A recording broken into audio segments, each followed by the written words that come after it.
Welcome to the Thriving Tides podcast. I'm Stephanie. And I'm Julianne. If you're an entrepreneur or busy individual looking for self-care ideas, you're in the right place. And we can't wait to share our experiences with you.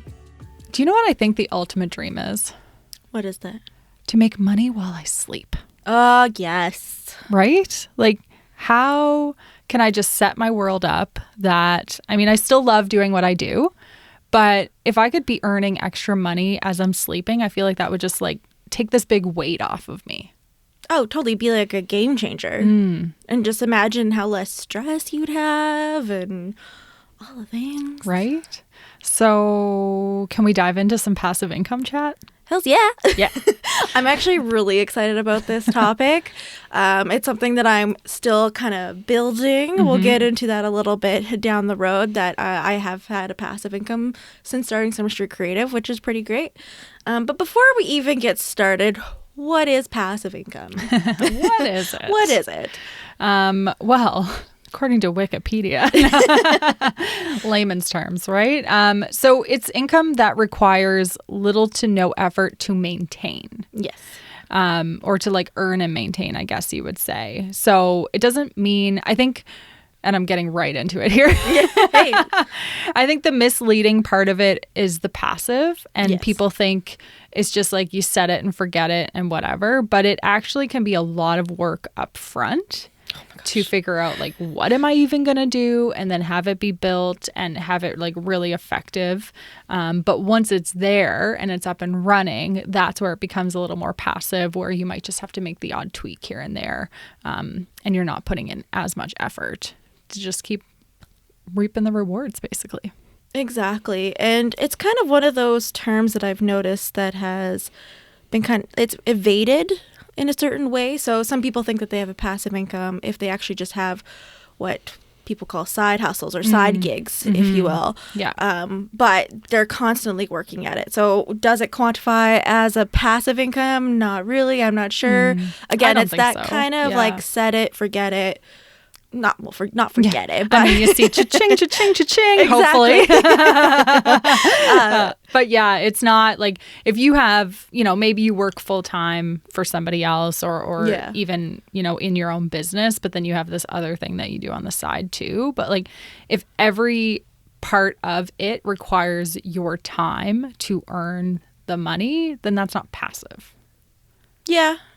It's true. Right? But I could see so many different arguments about that. And we'd love to know what you guys think too. Yeah. Do you think what you do is a passive income? Let us know what you do. Yeah. What examples are out there? Because we're going to talk a lot about different ones tonight, but I know we're never going to touch on every possibility. Oh gosh. And there's so many, and there's new ideas popping up all the time. It baffles me. I'm like, oh my God, that's a great idea. Right? Which is so cool, but also very overwhelming, because I get all up in my head that I'm like, well, I should be doing this and I should be doing that. And then I just do none of it. Oh, yeah. Because again, when you start looking into it, it's a lot of upfront work. And I think that's the biggest thing that starts to deter people, because they do see a lot of people, and this is something I do really want to note as well, is don't get caught up on the get rich quick schemes, not there's passive income and there's the get rich quick schemes.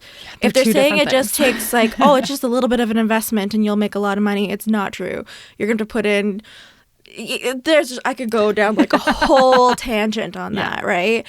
But yeah, I definitely think that you have to put so much work into passive income that when you start looking into it and kind of peeling the onion of how much you have to do, it's a lot of work. Absolutely. Yeah. As is, anything else that continues to require your time. Yeah. We're entrepreneurs. We don't just sit back and have it land in our laps. And I don't think we would want that anyway. Yeah, exactly. But yeah, upfront, a lot of work, and then if done correctly, and if you've kind of hit the nail on the head of what people are looking for, then hopefully it turns into that passive income where you're sleeping and you wake up in the morning and you're like, oh, look, I sold X number of whatever. Or, I mean, it doesn't only happen at night. It can happen anytime. But it's just like this amazing thing to just think like, well, I'm sleeping at night, I'm making money. Like, how cool is that? Oh, trust me, when I got my first Etsy sale on my digital product, it was the best feeling ever. I literally woke up in the morning and it was like, oh, this one purchased 2 things from your thing. And I saw the amount and I just did like the literal happy dance out of bed because I woke up in the morning and saw it on my phone. And I'm like, oh my goodness, amazing. Boop, boop. Great way to wake up. And it's true. It was overnight. And because I chose Etsy as my destination to sell my digital product, I didn't really have to do much to really... get that sale, which is kind of nice. Right. And I don't know if I should just go into how I started my product. Yeah, tell us your story. Okay, let's put our seatbelts on because I got a story for you. Buckle up. Buckle up. So yeah, definitely there's not anything passive about passive income. And it's funny because I had always wanted to start a passive income, but I could never find the perfect idea. Like, it would always evade me, and then I'd see other people. So, for example, with graphic designers, you can go on something called Creative Market, and you can sell like your fonts, your vectors. You can sell pretty much a bunch of digital assets, right? And it's such a popular site that there's a wait list to even get on the site. Wow. So I applied, I couldn't get on, and even then I didn't even know what kind of vectors or what my style really was. This was before Summer Street Creative even, so I was just kind of trying to figure out where my style was really. Now it's like pastel and fun. That's what I would call my style now. Yeah. I digress, but I've always wanted to have some kind of passive income of some sort. And it was funny because I kind of fell into the digital product that I chose. So when we first bought our house, we bought our house in 2017 and we're in downtown Charlottetown. We literally got into just a funny story, side note, is that we got into the house market right before it went like kaboosh and exploded. And it hasn't stopped climbing. Exactly. So we got super lucky and I'm so grateful, thankful, praying to all the heavens. Like, we got really lucky, but I digress. We were still young, and at that time we were also starting to plan our future, and James had recently engaged. We got engaged and we're planning our wedding, and the expenses were kind of coming up, and because we were in downtown Charlottetown pre-COVID times, we were in the perfect location to host an Airbnb. So we would rent out one of our guest rooms because we have quite a bit of rooms in this house, and we rented out the room, and it was kind of just something nice. It was great because I was working from home anyway. I could clean the rooms, and it was really ease for me. Yeah. Right. And we made a decent amount of money that I was able to not only feel comfortable handling my mortgage, especially as a first time home buyer, it can be like really stressful. There's a lot of expenses. Starting up your business. And I was going to say, and I was just starting up my business. That's like a double whammy. And planning a wedding. Exactly. Like, oh goodness, if you would have known, like if we were really good friends back then, I think, it would have been a doozy. You met me at a good time. You met chill stuff. This is chill stuff. No, kidding. Love you. Need a Zanny. Just kidding.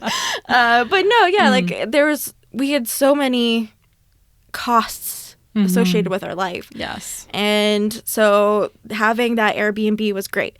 Now, because I'm a graphic designer, I designed this like really cool booklet, and it was like kind of like a welcome, and of course I branded it to our house. Yeah. I put like pictures of my dog who passed away, Angel and Rhubarb, and I made it super cool. I even had like a custom map. I drew a map, and I would get so many people leave not only Airbnb reviews, but then also in person say, I loved your book. Like, where, like, did you make this? Like, how did you do this? Like, I found it so helpful. And of course, I'd also put like a bunch of tourism brochures as well. So support local as much as possible. But so people really appreciated those, like the welcome letter in a sense. And sure enough, I kind of had that like aha moment. I wonder if any other Airbnbs do this, because I use Airbnb quite often. I like to travel that way. I find it really convenient, and I find it's much better than a hotel, in my opinion. I just find it's a better service. Yeah. But so I looked online and I couldn't really find much until I went to Etsy. And at the time there was a few different people doing it, but then I had the idea to take it the step further of adding icons so they could choose their custom icons. And I wanted to make it more personable. And so I made it very, again, creative and different and unique.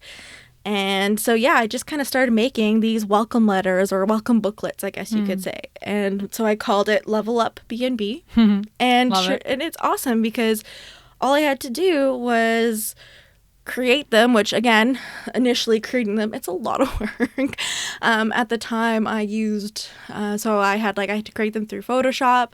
I had to create all the icons. So there's over 60 plus icons that people can choose from. So I had to design and create all of those. And then you also have to make it editable. That's like my kryptonite word. Yeah. Editable. Editable.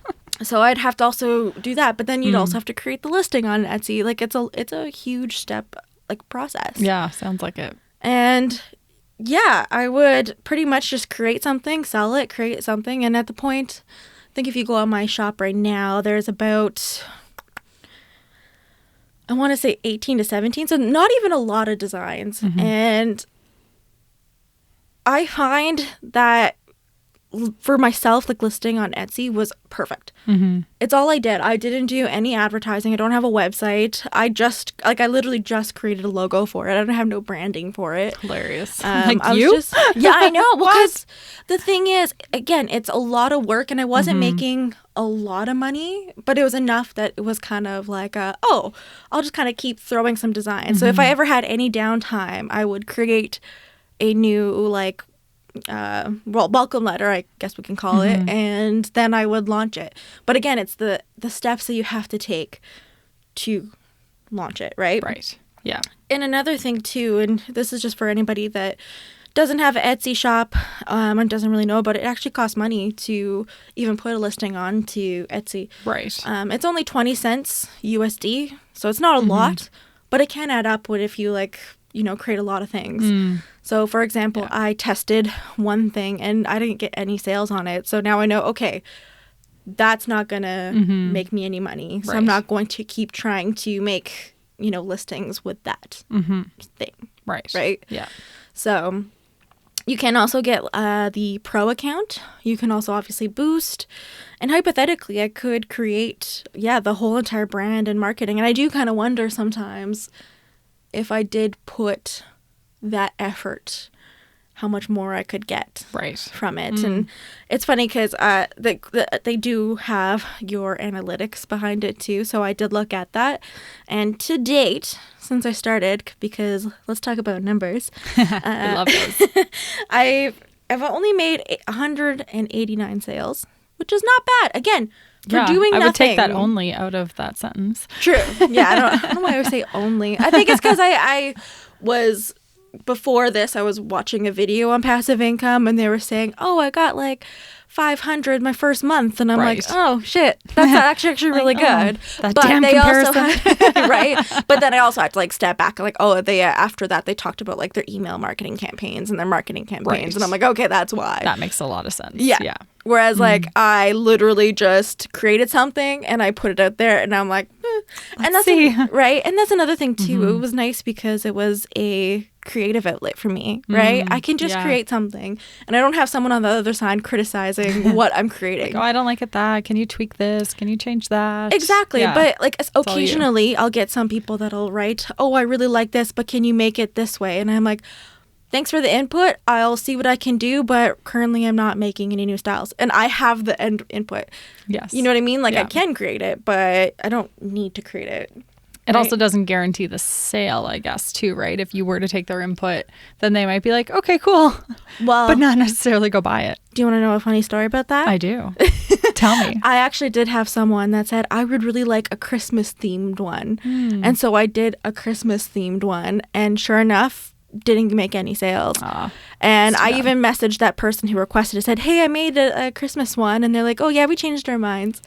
I'm like, You're like, okay, thank you very much. yeah. So, and like, again, it takes a lot of time. So it Yeah. took me about an hour and a half to, okay, maybe not an hour and a half, an hour to create the PSD or the Photoshop file, and then to save out the assets, then make the listing and making it editable. Like it takes a lot of time. Absolutely. You know? Yeah. So Lesson learned. learned. And I think But you love Christmas.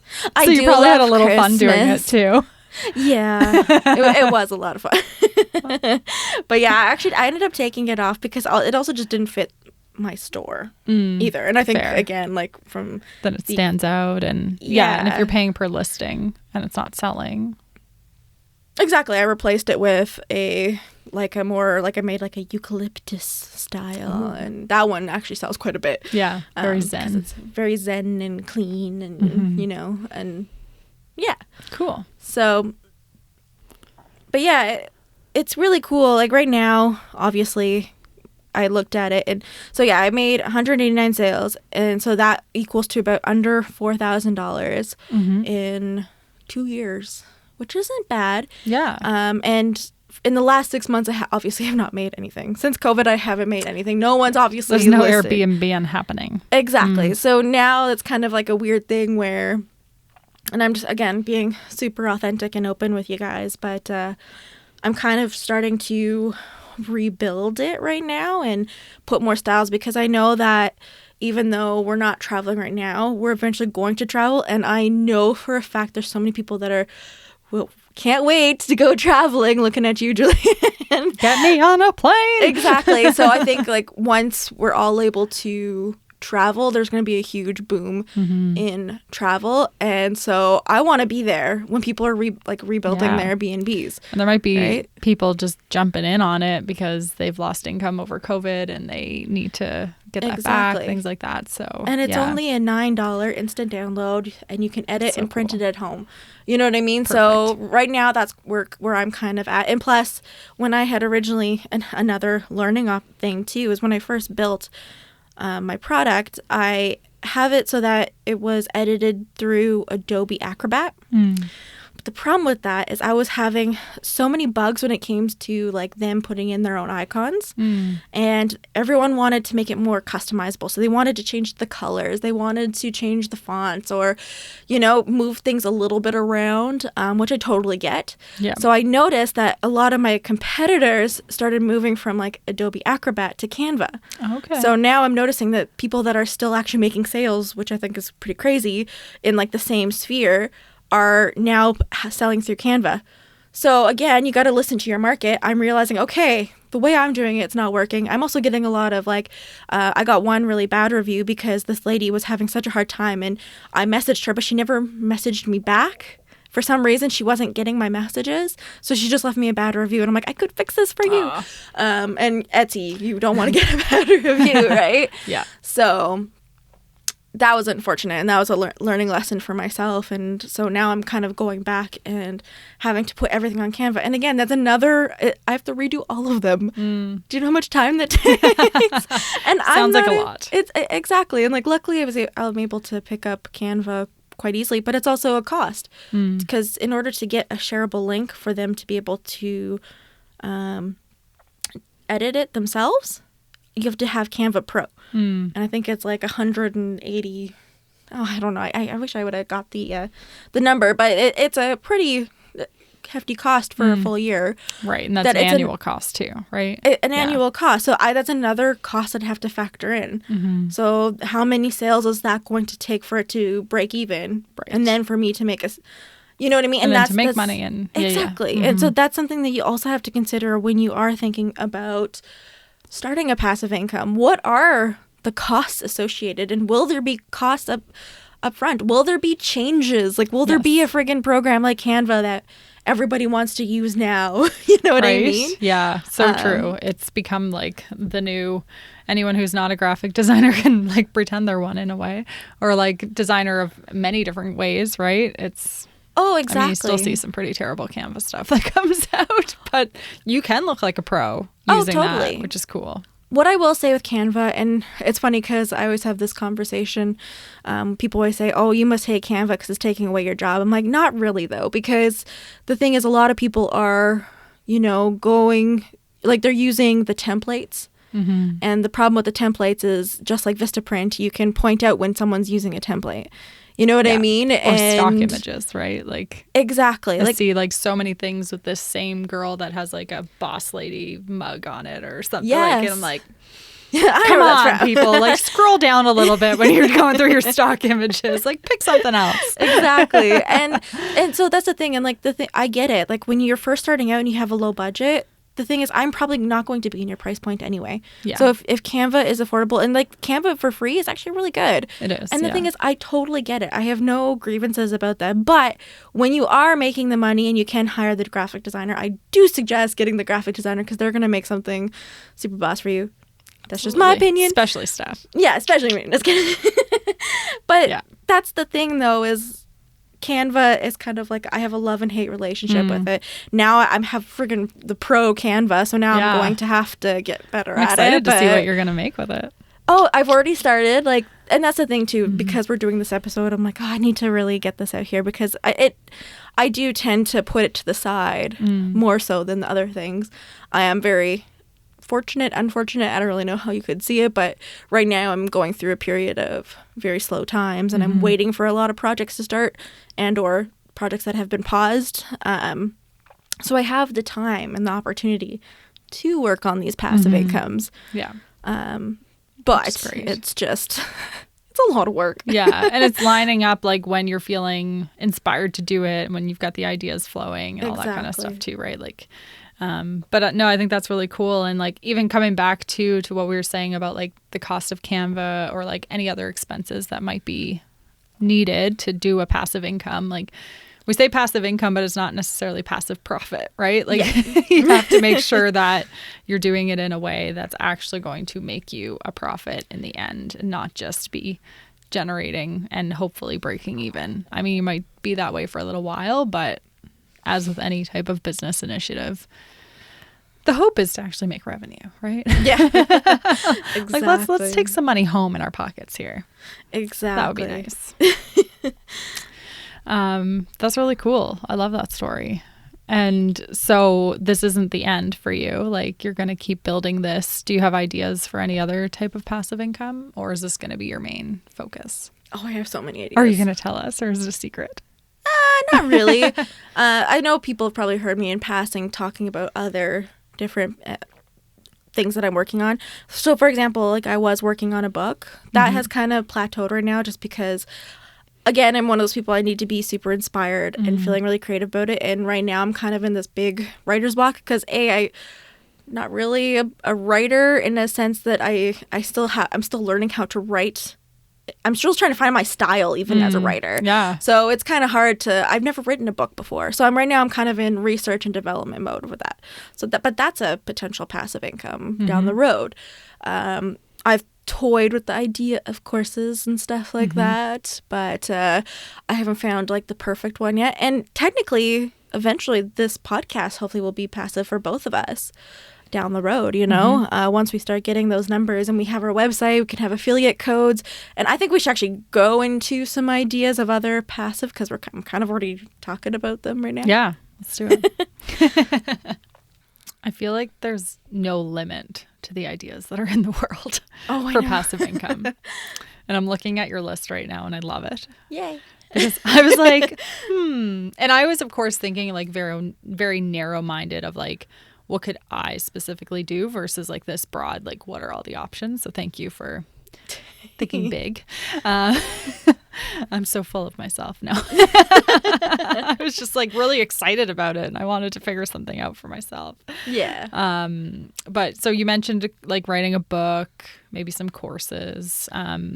We said, affiliate links through our podcast too. Like maybe we could talk a little bit more about what that is because I'm guessing many of our listeners and viewers will know what that is, but many may not. And I don't think I did before I really met you too. Oh, really? Maybe like I didn't really see much of it, but That's true. It's not really it's now becoming bigger Yeah, and I think we see them, but you More don't often. necessarily know that they're an affiliate link when you're clicking them as the consumer, right? So affiliate links being, you know, if we are getting a kickback from whatever we're sending our own audience to go do or buy whatever. Exactly. Because like you have one with Green Geeks, right? Yep. Yeah. Yeah, so I have the web hosting that I use. I really like them too, so I wouldn't ever, you know, send an affiliate that I didn't like. Yes. Always good to vet that's the company that you're affiliated with. Exactly. Don't be Definitely. that person and just put affiliate links on everything. Yes, absolutely. But it just kind of made sense because people would come to me and we'd start a website, and then they'd always look to get hosting, and they'd say, "Hey, Steph, what would you recommend?" Mm-hmm. And so I'd constantly be referring Green Geeks and this other hosting that I also like as well. But Green Geeks just had a referral program, and sure enough, I just opened the email and they're like, "Hey, want to be an affiliate?" I'm like, "Yeah, sure, why not?" And that was nice because I make $100 USD every time someone signs up, which is huge. Great. Yeah, that's amazing. And I've been doing that for a year and a half now, and I've made quite a bit of money through it, which is really nice. And that's passive because it's literally just a link. And yeah, you're basically just, you know, might be telling someone in passing or whatever, but it's not a lot of work for you. Exactly. And sometimes like it doesn't, like some people don't use the link, and that's totally cool. Like it's there, but there's never a pressure about it.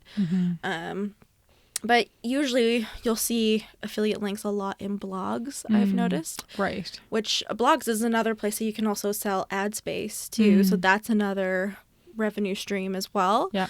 That could be passive. But yeah, affiliate links is kind of, I'm still learning about those. Some people literally make their whole entire salary off of affiliate links. Like there's people that are affiliate link masters. That'd be like, would they have to be like big influencers to do that? Like, no. So there's actually like, ooh, well, they're not huge, but they're also not small. But they have blogs that have a certain niche where people are already looking for that. So for example, I know I used to follow this like kitchen gadget guy, and he would review kitchen gadgets. Right. And he'd always have a bunch of links to the things that he was testing, and he would give an honest review. But then if you thought like, oh, I could really use that in my life, he'd have the links in on his website. And sure enough, like I wouldn't be surprised that he made most of his money through that rather than his YouTube videos. Right. You know, but that's again, that's another revenue stream right there too. You create the more something. like, even if they're a bunch of little ones, like they add up if there's a whole bunch of them, right? So exactly. And it's crazy. Like there's so many different avenues, and same with like, again, your blog, you have your ad space, you could sell affiliate links on there too, but then you could have a YouTube, and that you can have sponsors, so you can have like companies sponsoring you. So eventually we'll get sponsors on the podcast too. So we'll eventually have that passive income. Yeah. In a sense. Or you can just sell ad space even on your, like, yes, on your blog, but then on your YouTube channel too. You can actually, if you, I think, get over 1,000 views, you can start claiming that AdSense. Cool. Which is really cool. So there's a lot of online, but the thing with like the blogs and the YouTube and like a podcast, you still have to create constant content. Yes. Right? Really? What? But again, there's the different revenue streams of it. Yeah. Right? And you're doing it anyway. Exactly. And so this is just like an extra little. Exactly. So one thing that I saw I thought that was really cool. Again, I love to like read about this kind of stuff. Her business, like she was technically a graphic designer, but she was talking about how she doesn't even design anymore because she's just teaching graphic designers how to sell themselves. Interesting. Right? So she had her YouTube channel that was making money, but then she also had an email subscription where she would sell a workbook. And then once people graduated from the workbook, they wanted more. So she started selling her courses. But then she also has affiliate links of like stuff that you should get, or if you need to get the iPad, if you need to get, like, she'd have all these different links. And it's funny because I would look at like how many different possible revenue streams she had, and the possibilities were endless. You know, and I still kind of follow her to this day because I've always thought she was like, that was just so cool that she just stuck to one thing, but she did it so well. And sure enough, like, her whole entire thing was like, I'm a designer that goes to the beach all the time. You know what I mean? And I'm like, I want to be that. Right. You know? Under my umbrella. Yeah, exactly. And she's like, I only work like on one website per month. And I'm like, that would be the dream. Right. You But know yeah, what I mean? but she's like, and she's still very niched and targeted. Exactly. But has all these different pockets that it's like kind of all flowing into one area. Exactly. That's really cool. Exactly. And I thought that was kind of cool because, yeah, I feel like sometimes we think passive income, you choose one and you have your full-time job and then those are the only two things. Yeah. And the thing, it does get overwhelming because even as I'm starting to build up my different things, like I have Thriving Tides, I have Level Up B&B, I have Summer Street Creative, I have other projects in the pipeline. And the thing is, it gets so overwhelming because then you're like, okay, what's the system in place for me to not go crazy right now? Right. Yeah. So Preaching to the choir, my friend. right? I need a coach. Okay. Here I am. Here you are. Here I am. No, that's really cool. And so there's so many different avenues that you can go in that type of stuff. But then there's also like physically tangible things that you could make passive income through too, right? Yeah. Especially nowadays. Like I'm seeing here, like, you know, like, well, rental income could be like an actual rental property. Yeah, like a B&B. Or like bikes or kayaks or different things like that, right? Like if you have them, you're clearly not using them all the time. Right? So you could have like a little rental system for something like that. Exactly. Which I think if you have the stuff and you're not using it, why not rent it?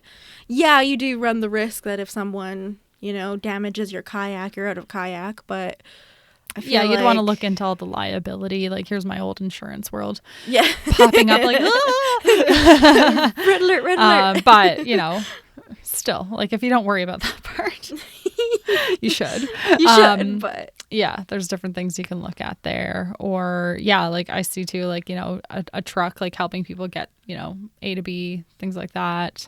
I feel like there's just like a never ending list right here. Oh, I love it. there so is. And yeah, I think I also put an example that if you have like a kitchen, you can rent out the space when you're not actually in the kitchen for like events or something like that. That's a cool idea too. You know what I mean? Yeah. And then like creating products as well. Like if you're not the one who's actually like, you know, slaving over your Cricut, like making t-shirts and doing all that kind of stuff and whatnot, but maybe like as a graphic designer, you're designing these really cool t-shirts. And if someone clicks on it and buys it, but then it like goes to some like third party who actually like creates it, ships it, does all that kind of stuff, right? So you've only had to make that design once. Yeah. But that could keep coming back to you. And yeah. Oh, those are really cool. I will say the thing about fulfillment centers, because it is something I have looked into before. They're great because it is true that you don't really have to do, like, you just make the design and then they handle all the really hard stuff of like the logistics and the printing and, you know, which is great. But because they're handling all that hard stuff, they take a huge chunk of your profit. Right. So, for example, with my Level Up B&B, I actually thought about making like pillows too.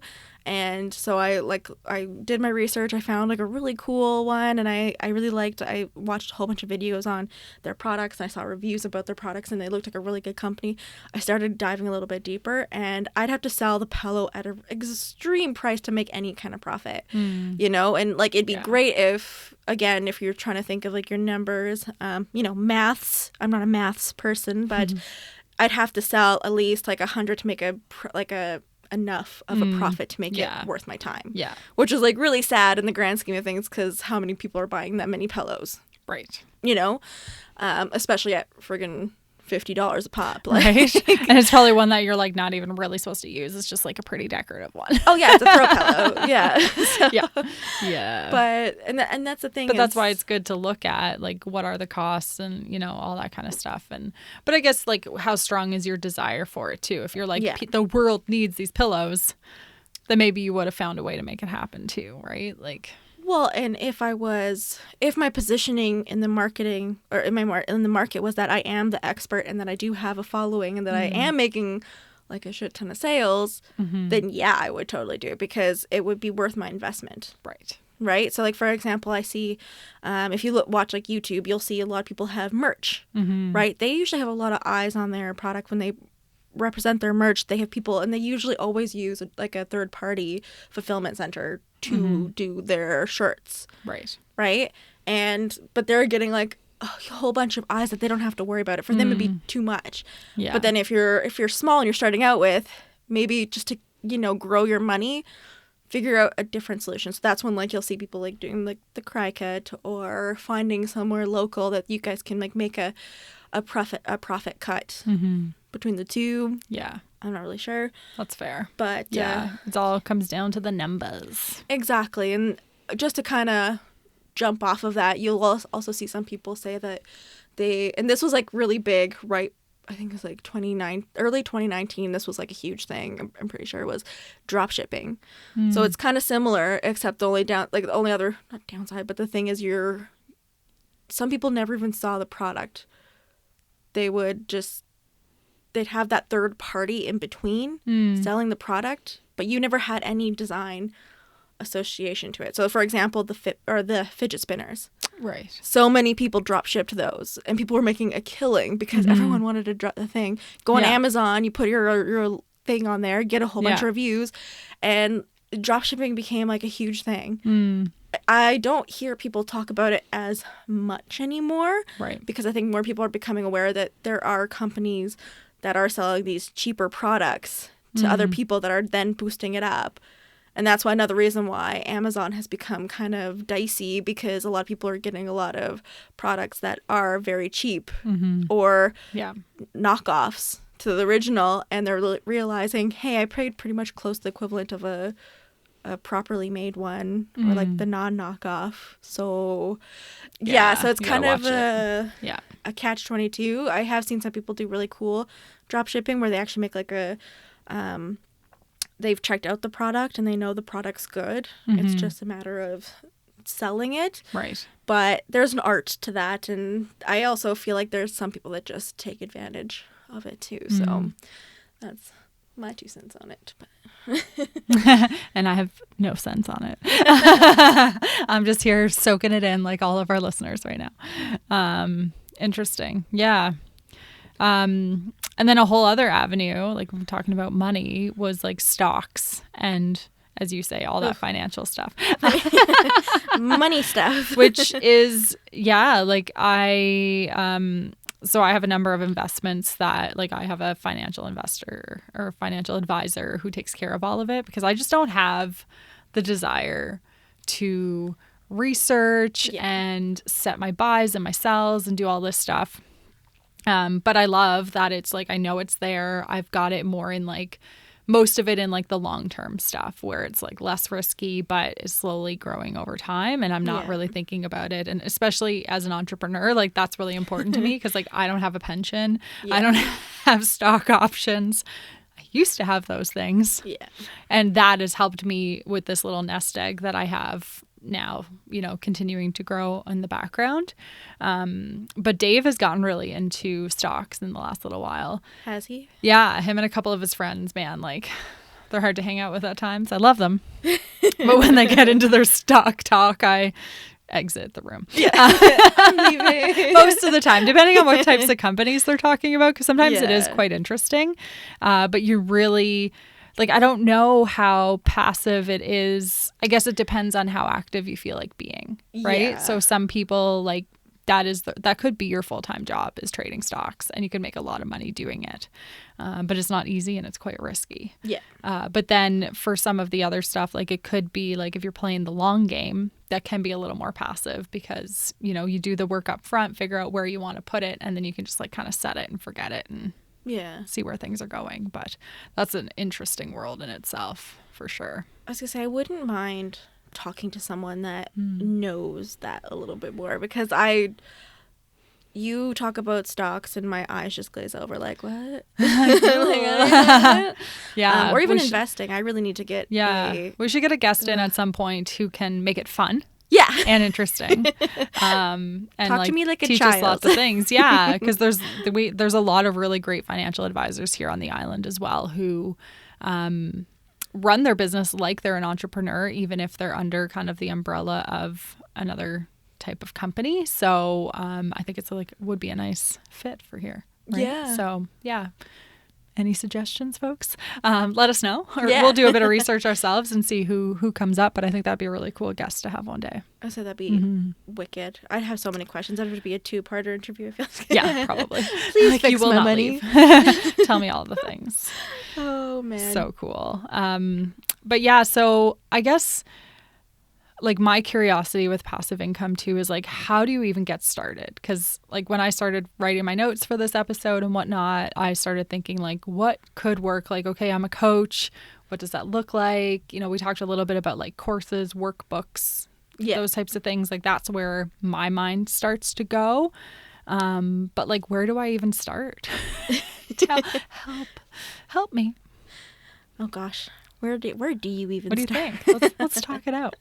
Oh man, putting me on the spot here. Yeah. I don't know. I feel like the first thing that I would always recommend, and this is even with just starting a business, is get that validation for the idea. Yeah. So often don't build something that nobody wants. Well, especially it's like we're saying, passive income. It's a lot of time. It's not usually a lot of cost.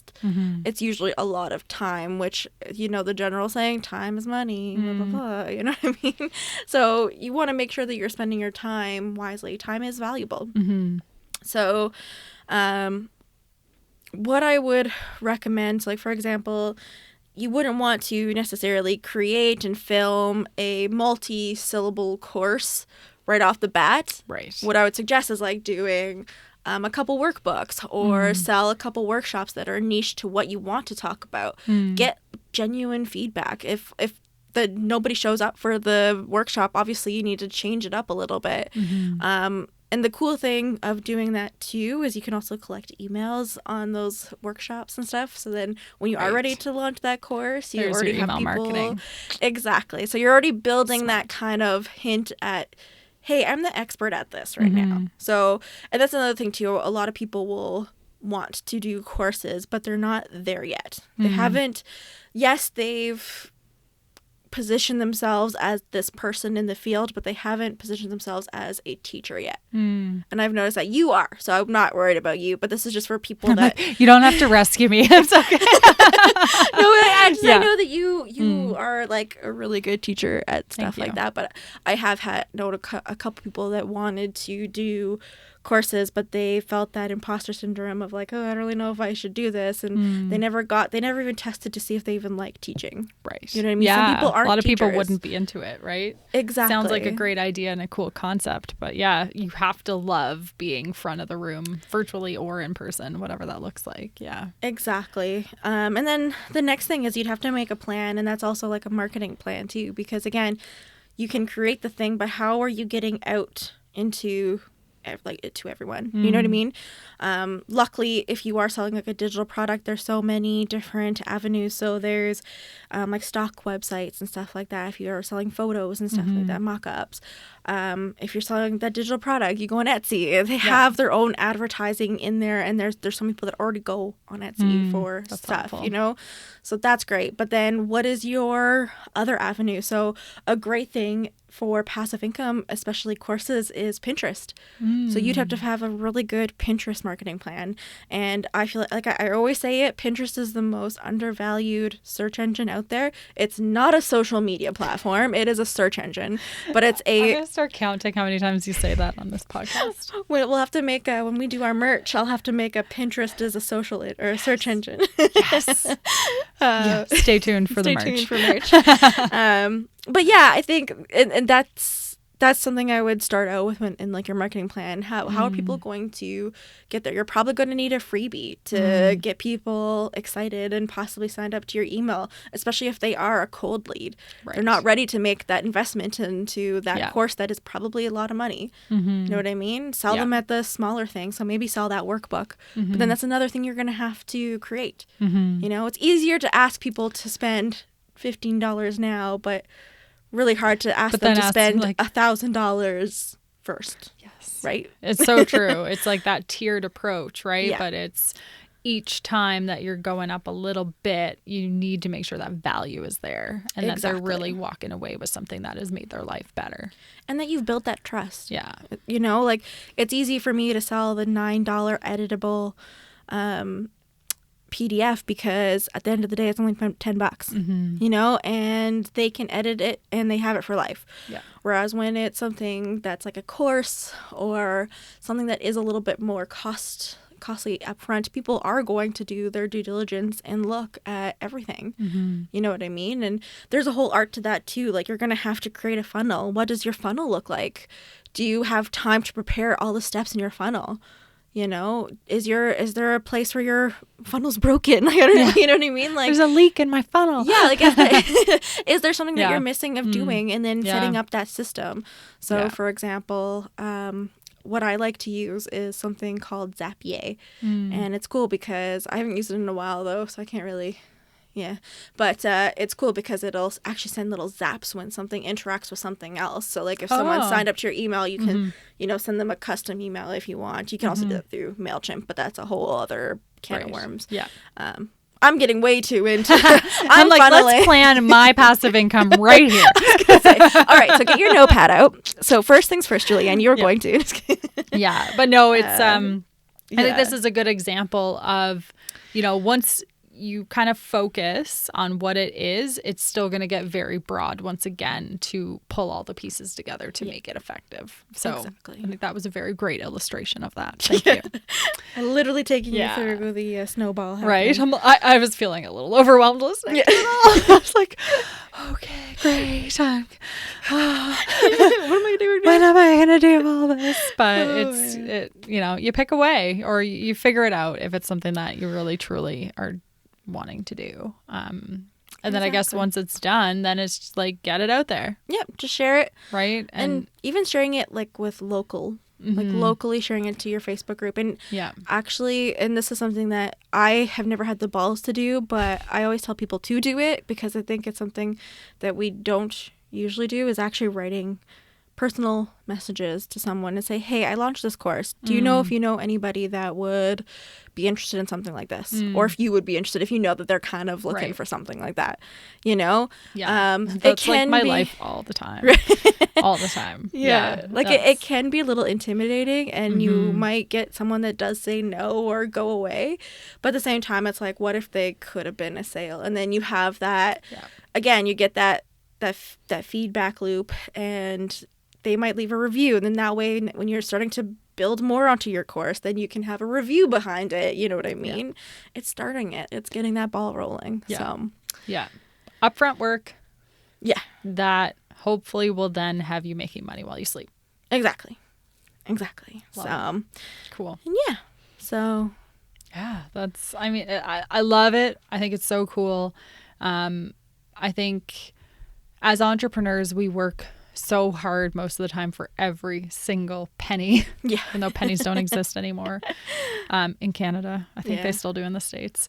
But we work hard for the money. Yeah. Right? I'm not going to sing. But she works hard for the money. Thank you. So to make a little money passively or like while we sleep, it's like a whole new form of self-care, right? Like we're taking that stress off of ourselves, not feeling like it's like nose to the grindstone all the time. And there's just these other ways that we're making money while we're either sleeping or doing the other things that need our active engagement. Because trading time for money is tough when you're a service provider and you're a single person, right? Yeah. You only have so many hours in the day. So this is a really nice way just to beef that up for you. Exactly. Yeah, no. I sometimes look forward to the day. No, I do look forward to the day that my passive, pretty much all the time, where my passive income is to the point that I'm not worried if I don't get a client right away. You know what I mean? Like, and that's another thing too, is entrepreneurs. And that's before I forget, because I will forget. We also, again, brought it to Instagram, and we did get a couple of responses, which I thought was really great. And it was interesting because I didn't think that there's a lot of people that had passive income, but we actually had quite a few people say that they even had a passive income. So we had 57% say that they had or they have passive income. That's awesome. And 43% said no. Although some of them I know that they there's someone that I know that has been wanting passive income, but hasn't really. So it's like a not yet. Not yet. Yeah, they need we need a third one there. Yeah, I know. Sometimes I wish the Instagram polls had multiple options. Yeah. There's more things I want to ask. Exactly. And we also got one response, which I really, really like too. And she said, my husband and I are both entrepreneurs, so we knew it was important to have passive income as our jobs aren't very reliable. So we got into real estate and owned some properties. It's not completely passive, but setting systems in place to simplify things helps make it more passive. It's awesome. Which I love. And yeah, real estate's one that I kind of would like to get into, but I'm kind of scared to get into just because I knew how much stress I had just buying our own house. And especially with the market nowadays. Yeah, it's a little different now. now. Whole other world now. Yeah, it's a whole different ball game now. But I really like that because, yeah, she's saying that both of her, like, they're both entrepreneurs. And especially if you have, like, a family and stuff, you want to have some kind of backup plan. And that's something I'm scared about, too. And again, full authenticity here is if James and I were like, if we were to have kids, like, he has his job, but he's now becoming an entrepreneur as well. Yep. So what does that mean for us? You know what I mean? Yeah. So all the passive income that you can set up now exactly in preparation is great too. Not to say that you have to have it set up before you like take that leap, because I'm sure there's lots of entrepreneurs listening who don't yet have it. Yeah. But yeah, I think that's cool. I love that there's so many of our listeners that do have it now. So exactly. And I'd love to hear, like, specifically, because I know we got some yeses and some nos, but for those yeses or for those who don't follow us on Instagram or didn't have the opportunity to vote in the poll, like, what are your passive incomes? Like, what is it that you're doing? Do you love it? Is it, something that you're going to continue doing? Tell us.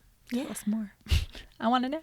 So now that we've talked about it a little bit more, do you think you're going to start planning or dreaming about your passive income, or are you still not quite sure? Putting you on the spot. You are putting me on the spot. I'm like, what do you mean you're going to ask me a question? I think it's going to be something that stews in the back of my mind for a little bit. Until you find that. Yeah. And I don't want to put the pressure on myself to try to do something really soon. But I think I'm going into my certification for this program that I'm taking right now too. And in that, I need to get a certain number of coaching hours. So I'm going to be spending a lot of one-on-one time with clients, which excites me because I think that will help me start building the ideas, right? So if there's commonality of what people are facing, could I build a workbook? What does that look like? So I think over the next year, it's going to be me just collecting getting data. all the information. Another spreadsheet, perhaps? At least one. Probably like a couple like connected to each other. Ooh. Yeah. Or like a multiple sheet. Except I'm getting crazy. Part 2, how to build a passive income, collect data. It's true. It's needed. Yeah. And I love Excel. So yeah. You're so cute. But yeah, I think that'll be my focus for 2021 is get all the data, figure out like what do people want? What do people need? How can I really help them to make sure that once I do then put all that effort in, that it's something that's actually going to work. Yeah. Yeah. But something absolutely something I want to do. Yeah, definitely. Mm-hmm. I could totally foresee you having some epic course that you just like record a bunch of stuff. I edit them for you. And, of course. Yeah, mm-hmm. I could totally see that for sure. I would love that. Yeah. Anyone who knows me knows I love to talk. Yeah. I'm not shy.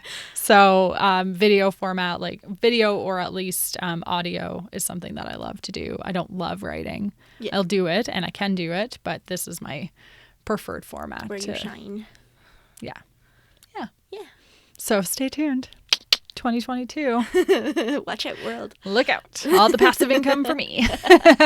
And hopefully by then I'll have like my dual passive income. There you go. So we'll just be on the beach all the time. Well, and then Thriving Tides will have had that much more time to start getting like sponsorships and affiliates and merch. And we've got so many plans. I was going to say, and the thing is, which I think is really cool too, we do have the goal, again, being transparent, to actually make a little bit of money off of this too. Mm-hmm. And the cool thing is it grows every single time we put something out there. It's so which heartwarming. is so heartwarming. And we have fans, which I'm just like, oh my God. I just want to cry every time. So, and thank you guys so much. Like, this is a dream for us. It's so much fun to be in my closet all the time. Every time someone shares one of our episodes or listens to one of our episodes, Happy dance. like I just it just feels so good. So thank you guys so much for letting us share our thoughts and opinions and hopefully help you guys too, because this has definitely helped me. But that's the goal. Anyways, we're getting sentimental again. Here we go again. No crying on this podcast. Not on the passive income episode. That's a weird one to cry on. But anyways, we'll leave it to you guys. Let us know what your thoughts and opinions are as always. And thank you for tuning in. And hopefully you get your passive income started too soon. Yeah. Hope this is your inspiration. Yeah. Thank you. Bye. Bye.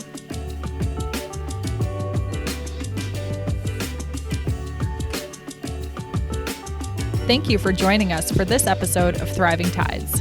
Hit the subscribe button to never miss an episode.